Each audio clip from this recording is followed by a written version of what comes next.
talk about moving from a poverty mindset to one of prosperity. And we also talk about a growth mindset. But today we're going to talk about something a little different that may fit in with having a growth mindset. We're going to talk about how we recognize opportunity when it knocks on our door. And because things don't look like we think they should, sometimes we pass up golden opportunities. So if you've been hoping for, asking for, or believing for a wonderful job, and you have a particular job in mind, but you get a job offer and it's not the job you were originally hoping for. It is completely different than what you were expecting. Do you turn that job down? Well, the first thing you're going to have to ask yourself is this particular job going to meet the needs that I have? Am I going to be able to support myself and my family with this new job, especially if you don't have one at all? I listen to a lady, I watch her YouTube channel, and it's Dylan Jarias, and she is an Estes guru. And she said in one of her videos, if you are trying to go all in on Estes, but you need money now, if you can't afford to do that, then what she said was you need to go to work. You need to focus on working and making money and paying your bills and doing what you need to do first. So I have to agree with her. So if you need to make some money, if you need to pay your bills or whatever it is you need to do, then that's what you need to be focused on first, instead of this job is not the job I wanted. This job is not the one I was hoping for. This job is not what I need.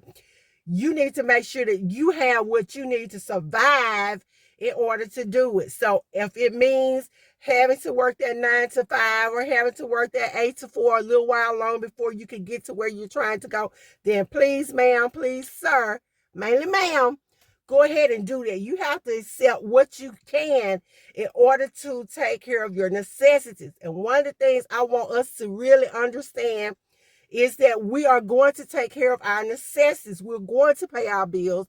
We're going to do what we have to do to be who we need to be. We're going to get out of that mindset of this is not what I want or this is not what I expected. And we are going to focus on meeting our needs. That's the part of coming out of a poverty mindset. When we are just saying, I'm not going to take this job because it's not what I wanted, but you need to pay your bills. You're going to take the job because you're going to make sure your bills are paid and they're paid on time because we're going to correct credit. So that is also a part of building up that prosperity mindset and that growth mindset. And when you look at it in relation to relationships, because our ability to have relationships with others is also a part of growing, having growth, being our better selves, then we have to also adopt that same mentality.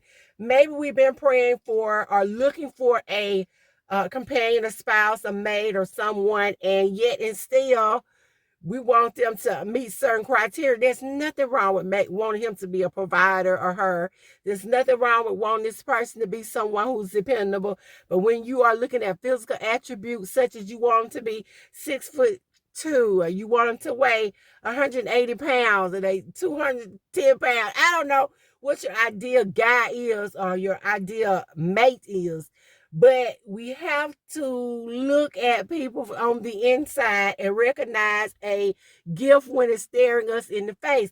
So when we are asking for or looking for a relationship, we can't just look at the outward appearance.